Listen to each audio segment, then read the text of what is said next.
Welcome back to the Fixed Ops Roundtable, and we are very honored and humbled to welcome the Women in the Service Lane panel. And with us today to moderate it, by popular demand, is Lori Halter from Charisma Communications. Lori, welcome back to the Fixed Ops Roundtable. Thank you so much. I like to say I'm a legend in my own mind, so I appreciate it. Hey, you are really growing in prominence throughout the automotive industry. So I see you everywhere, Lori Halter. So I think that the folks on this panel, Group One, are very humbled and honored to have you here. And I also want to, Lori, before we get started here, give a shout out to our good friend, Roger Conant, who has been very instrumental, Lori, in putting this all together. Absolutely, Roger. This is his baby. He has come together with it. Women in the Service Lane started with just an idea from him, a while ago, and he has just taken it and run with it. And so everything that you see here today is due to Roger. And I also want to give a shout out quickly to Krista St. Romain, who's from the Group One side, who also helped us put the panel together. So thank you so much, Roger and Krista. We really appreciate it. All right, everybody, you are in great hands with Lori. Lori, I will let you get things started. All right, great. Well, I'm so excited to have you here, ladies. I think probably the best way to start is just have each of you introduce yourself and tell us how you came about your current role and what your leadership journey looks like. So, Lauren, I'm going to start with you. Would you share who you're with, your role, and how you came to be in your current position? I am Lauren Lee. I am over here at Mike Smith Dodge in Beaumont. I actually been in the business 17 years and started off on the quick lube. I was a quick lube advisor and just slowly moved up from there. So. Fantastic. Well, welcome. Thank you so much for being with us today. We're really excited to have you in the discussion. Donna, share with us a little bit about yourself. Hi, my name is Donna Frederick, and I'm with BMW of Beaumont. I started out as a greeter. And within about 6 months, I was promoted to a service advisor. I worked that for about 10 years, and I've been in management for about 19 years now. Fantastic. Thank you for joining us today. I'm sure you'll have so much to share. Brandy, let's go to you next. Hello, my name is Brandy Oglesby. I'm with Mike Smith Honda out of Beaumont. I've got into the automotive business about 16 years ago. I started in a body shop. I started as an advisor here with the dealership. I worked my way up through management, and here I am. Excellent, excellent. And how long have you been in a management role? At this one, I've been in here since September. Okay, fantastic. And Rebecca, saving the best for last, share with us what is your current role and what does your journey look like to your current role? Service manager, Volkswagen of Beaumont. I actually started out at Mike Smith Nissan as a cashier. I was a cashier for about 3 months. Moved over to Volkswagen as a service advisor. Was there for about 8 years and then moved into the management role. And I've been management for about 2 years. Excellent. Well, we are so excited to have you guys here. And I think you all I've definitely seen on my side a rise in females across roles within the dealership. But I think it's really unique and wonderful to see women in the service area specifically. That's usually honestly been one of the areas that actually does better than most others. But even doing better, we're still at like 20%. So my understanding is your current group is at over 50% for female service, which congratulations and kudos to you. So let's talk about what you think is really helpful, or what you think why this position is great for females and what it really what it offers to females in the space. And Brandy, I'm going to start with you on this one. I think it's a great way for women customers to have a bond with their advisor or their service manager of their chosen dealership. I feel like no matter what your gender is, it just takes hard work and the homework to make this job flourish. I like the automotive industry, so I'm really good at it. It interests me, so I make sure and do everything that I can to keep up with everything, stay on top of the latest stuff. Good for you. That's fantastic. And I actually really appreciate that you say it's not just women or men. It's like people who enjoy and have passion for their jobs. Mm-hmm. So kudos to you on that. Lauren, I'd love to hear your thoughts on this. I completely agree with Brandy. I mean, word for word, pretty much. I mean, it's just a lot of people have customers do come in, and they have more respect for women in some aspect. They seem to believe more from a woman's point of view, and it kind of shocks them sometimes because the women do have the knowledge that most men should. Yeah. So they tend to feel a little bit more comfortable, but also the women do as well.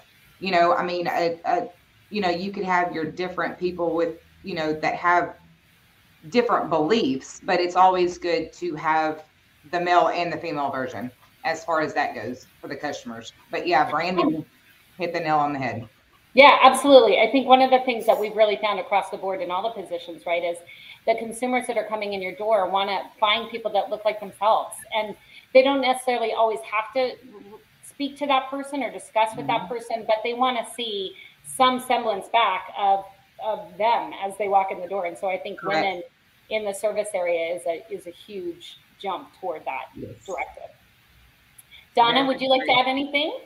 No, I think Brandy did a great job there. Thanks, Brandy. You're like, okay, done. We're done, ladies. This is over. And how about you, Rebecca? Anything to share? No, I agree with Brandy, 100%. Okay. Well, I think then let's go. Let's move into the next most important thing. And as we're all in automotive, right? So we all know that in automotive, no matter for the warm and fuzzies, at the end of the day, it's all about profits. So let's discuss, what do you think are some of the ways that women specifically can help contribute to the bottom line in a way perhaps differently than anyone else in the dealership? And let's start with Rebecca. Well, that's kind of a difficult question. Honestly, what it boils down to is wanting to do your job well. Being able to go in there, organize, prioritize, know your team. As long as you get in there and you do it, you like what you do and you know what you're doing, you can be successful at it. You know, that's pretty much what I think it boils down to. Yes, I think you're right. Just having passion, whether you're female, male, or, you know, anything else, I think having passion for the job is really what catapults people ahead in their careers. Yeah. Donna, what would you like to add to that? Yeah, I'm not sure whether it matters whether it's a man or woman. I just feels like it's about taking care of your customers, and taking care of your customers will result at the bottom line, because they'll come back to you time after time if you just take care of them. And Donna, do you feel like in that role, do you feel like there's certain things that women can do, not better, but perhaps more naturally than men in regard to taking care of customers? Like, what are some things that we bring to the forefront that may not always be there? You know, I think women, you know, sometimes empathy is a big part. And, you know, we're just a natural at it, you know, not to say that men can't. You know, it's just, I think we're just a little bit on that side. Being able to I like that. And you know what, we've done this panel now, I think this is our third or fourth time speaking with women from across the nation, and empathy almost every single time comes up as one of the number one traits that women can bring to their position. Yeah, I like that. Lauren, anything to add? What do you think in terms of bottom line profits? How do you think women really excel in this space? Well, I mean, when you work in a shop full of guys, they tend to respect the woman a little bit more. They're more persistent on wanting to, I don't know. In my shop, they listen to a female management better than they do a male. Okay. Because, you know, me in my situation, I know how to decipher friendship and work. And it's like you have the respect from both, and they tend to get things done more just because I don't know. I guess that might just be my assumption, but you know, they feel more cared about, you know, like they feel like, you know, what they do in the shop and what they make and what they don't make, that they're more cared about.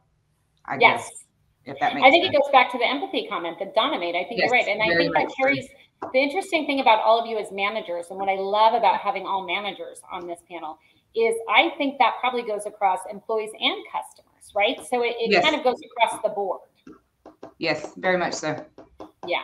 Randy, would you like to add anything to this, either about bottom line profits or actually, as Lauren brought up, just being a manager in the space as a female and how it is different perhaps than I agree with everything that everyone on the panel has said. I support what they say and agree with it 100%.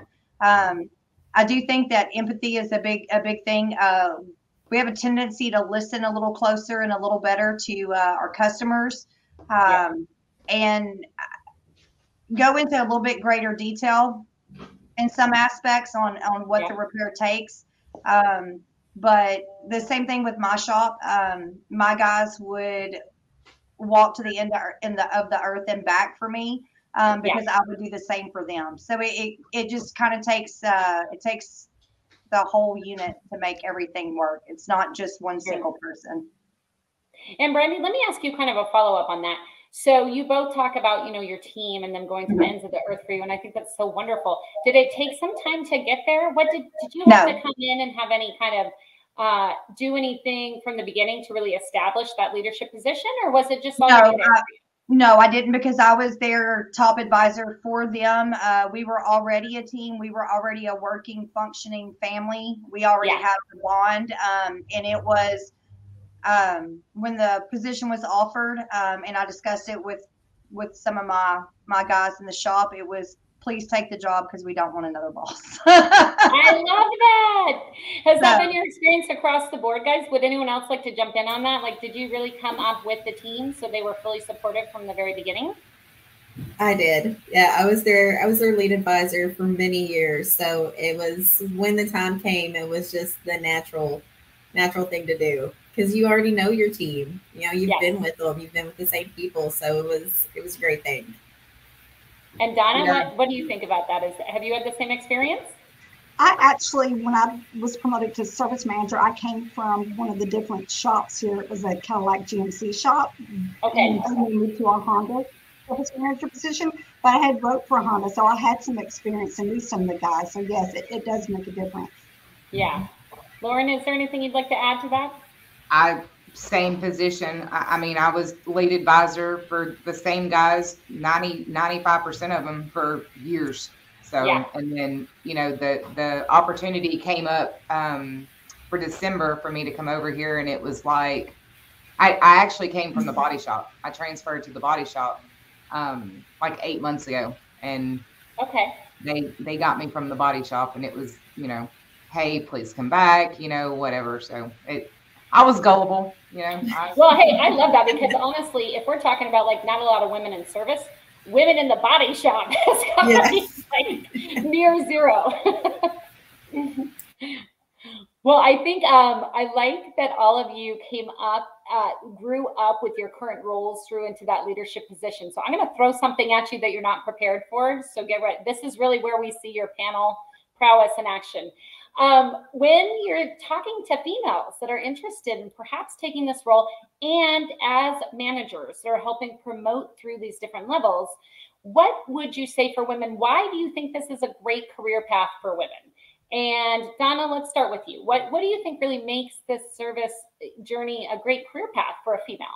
Oh, it's a great opportunity. I mean, it's good money in service. As a service advisor, as a service manager, you're just not going to get that everywhere. So it's a lot of work that you put in, and it's a lot of effort you got to put in to get the job done. But you get the job done, and the rewards are there. It pays off.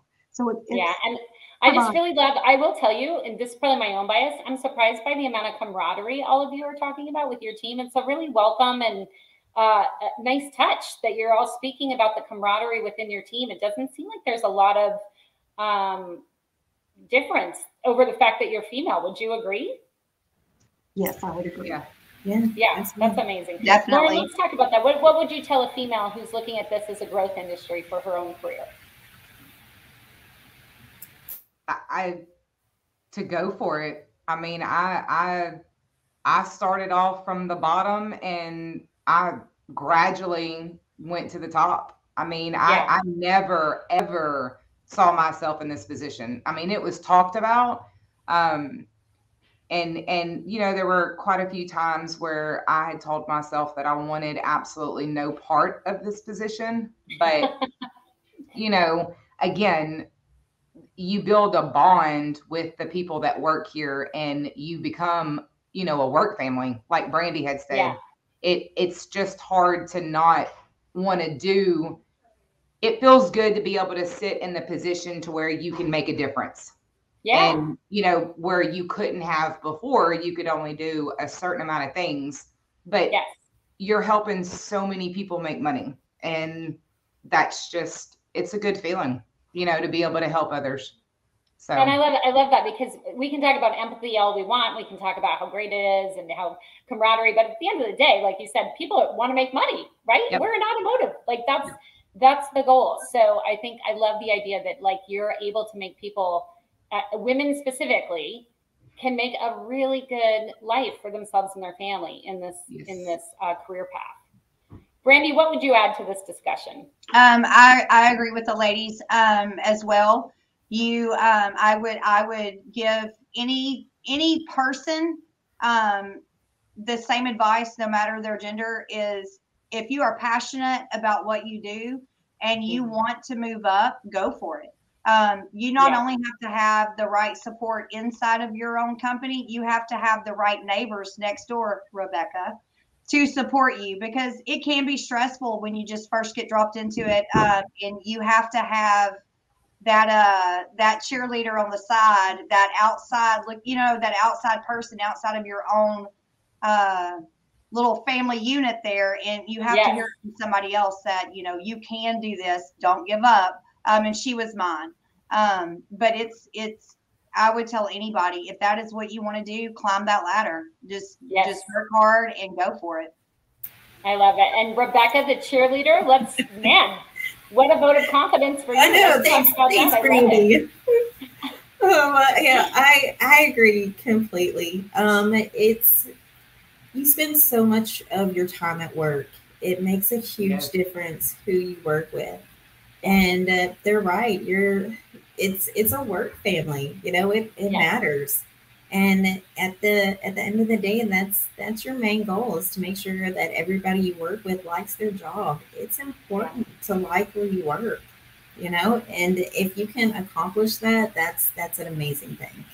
You know, if you can help that. This idea that, like, what I'm hearing from all of you, and I just think it's so wonderful, is the need and ability to reach out and ensure the entire team wins as a team, that every member on your team is winning. Mm-hmm. And I think that's a leadership trait that is not female or male. That is just a leadership trait, that hope that everyone on the team is coming together to win. So congratulations to all of you.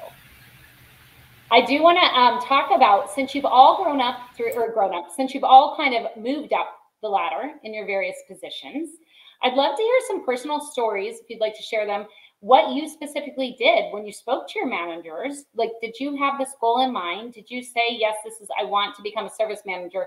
And specifically, what kind of things would you recommend to folks as they're moving up the ladder in terms of working with their managers? What do they need to say? What kind of successes do they need to highlight? I'm going to put one of you on the spot. I'm trying to figure out who wants to be first on the spot. Brandy, let's go with you. Okay, so I started as an advisor. I started as a level 2, which is above, you know, it's in the middle. Was promoted to drive manager. Put in a lot of hours, a lot of extra time, a lot of hard work.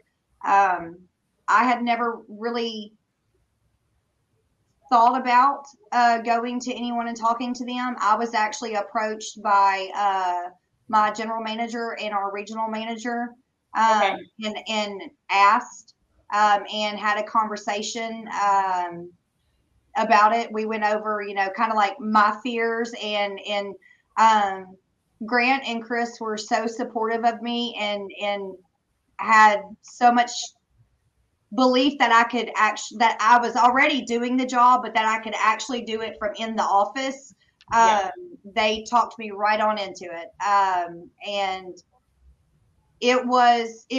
honestly, it was showing up every day, just working hard, doing everything that I could, and making sure that everything was taken care of. Very fortunate, like a lot of my coworkers on the panel, to have a really great GM that I can get any advice, help, or anything from. The door's always open, and it makes that transition better, but it also makes that working relationship better. And he was that way as when I was just an advisor all the way through and still to this day. And what do you look like, Brandy, for now that you are looking for both from male or female? Like, what are the traits that you say that this is who I'm going to help move up the ladder? I pay attention to work ethic. I pay attention to attendance. I pay attention to little things like maybe one of my advisors helping another, even though that it's technically not their job, if they're even if they're not a trainer, or going out of their way to help a customer, even if they weren't a service customer. I look for the little things, just the attention they pay to their surroundings, things that they do. I mean, even if they were doing something and they had every intentions of doing it, good, and they did it wrong, to me, they still did it right by attempting to do it. And that's a lot of how we do things around here. Is there's no, I won't say there's no right or wrong way, because obviously there is, but you get praised for every bit of effort that you put in to even attempt to do something, especially something you're not sure of what you're doing, but you dive in and do it. I really feel like they're just their work ethic and stuff is real good. I love that. And there's a term actually for that that's called failing forward. And I love this idea. It's not that it's a failure. It's that if you're trying and you're really working toward a common goal, and you haven't, obviously, you're not trying to mess anything up, that failing forward actually gets you to success much faster than being careful and cautious and that type of thing. So I really love that. Donna, do you have anything to add to that? Like, what would you tell a woman if she came to you and said, I really want to follow your path? What should I do? Well, it's going to be your work ethic. It's going to be how much you put into it. It's going to be learning the brand. It's going to be dedication to it. It's going to be getting to know your customers and building that rapport with them, and just seeing someone grow over time. That I've got one that's, they're going to get there, and it's you can see it. You can see the extra things that she does that just the other ones may not, and you can tell when that advisor is going to be there, and she's going to get. So you can already see from one of your advisors, you're already like, that's the one. She's got the stuff I'm looking for. That's right. That's awesome. Lauren, would you like to add anything to this discussion? No, again, they have covered it all. I need to start with Lauren, right? We need to start with Lauren so we don't feel all the stuff. Number one, I don't like going first. But I don't want to have to repeat it because I think we all think alike. So I'm definitely sensing a theme of like teamwork, collaboration, growing together, everyone being successful. Like there's definitely a theme going on here among these leaders. Rebecca, anything you'd like to add that we haven't touched on? No, they did it. Great job. Yeah, see, we definitely need to like just do a different question for each one of you. Yeah. You're all in sync. Well, let's do a quick lightning round before the end. What is on tap for you all? What is your next growth goal? Lauren, what's next for you? To overcome each month, just different. Like whatever I do one month, I'm going to do it better the next. And then just every month it's going to be something different. Just, I'm kind of bringing, it up from a struggle right now. And it's hard. There's a lot of times I want to pull my hair out, but it's just the passion of success. I'm not good at failure. So I refuse to fail. Trying to do better than you did the month before each and every month. Exactly. And hey, there's no limit to going up. Like, well, that was going to be my next question: is GM in your future, or is that even somewhere you want to go? No, you're happy. I'm good. I got my guys in the shop. I'm getting my advisors set up. I've got my customers. A lot of them are starting to come back now. It's home. Yes, So. I love that. Donna, what's in store for you? What are your next steps? You know, I love what I do, so I am perfectly fine being a service manager. I think it's great. So I don't see anything other than just, you know, hitting budget and making CSI every month. And that's, you know, name of the game, just doing it, you know. That's making CSI and hitting budget. You've got every general manager and dealership owner across the nation like, who is this Donna? And how can we get her in our shop? Rebecca, what's in store for you? Same here. My goal is to see how big we can grow the store. You know, it's month to month. See, you know, how well we can do each month. Constantly, you know, encourage the team to do bigger and better. Amazing. And Brandy, we will end with you. What are your plans for the near future? I'm going to have to agree with them, and Rebecca put it perfectly. I can't say that I would never strive to move up that ladder. It's too early for me to decide, but I'm nowhere near being ready to be done with this service department. I want to see it get bigger, better. I love my work family, everything that we have going on here, and it just gets better and better with every day. So I'm happy where I'm at. I just think it's so great. And Ted, I know you're back in with us, but I do want to mention before we hop off that so generally 20% in the service department is a good number. These ladies are over 50% female leadership in the service lane. So great job, ladies. I'm so happy to have you on the panel today. Thank you so much for joining us. Thank you. Thank you for having us. Yes, thank you. And Lori, I think it's time that we acknowledge the folks we have on the panel. And I want to congratulate Donna, Rebecca, Brandy, and Lauren. The Fixed Ops Roundtable, for the first time, has announced that we are going to issue a Women in the Service Lane Award. And today we are announcing that we are awarding that to Group 1 in their automotive Beaumont-based Mike Smith Auto Group. And Lori, as you just said, I think the national average is 20% or below. And out of the 6 stores, Lori, in the Mike Smith Auto Group, 50% or more of their advisor and service manager staff are women. So congratulations to you, all of you, and thank you so much because you're really, you know, raising the bar as we should, as we need to. It's long overdue, right, Lori, in our industry. Well, yes. And I mean, the beauty here is not only just women, these women are such leaders and such amazing contributing members of the team. So I just really appreciate having you all on today, because I think it's no wonder you're doing so well in your individual positions. I mean, you're all amazing. Yeah. So again, congratulations to all of you and to Group 1 as well. And you know what this means, Lori? What? We're going to have to send Roger back out to the store with the award to go ahead. Do you guys want to see Roger? Let's be honest. Does Roger come out, or do we send me out? All right. Well, then maybe we should do that. Nah, they want to see Roger. He's way more fun. Ladies, thank you so much on behalf of the Fixed Ops community and the Fixed Ops Roundtable for all that you do for our industry. Donna, thank you. Rebecca, thank you so much.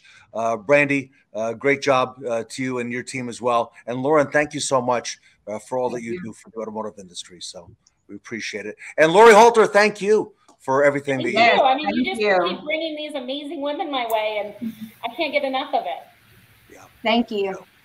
Everyone, the Women in the Service Lane panel from Group 1's Automotive, Beaumont-based Mike Smith Auto Group here today at the Fixed Ops Roundtable.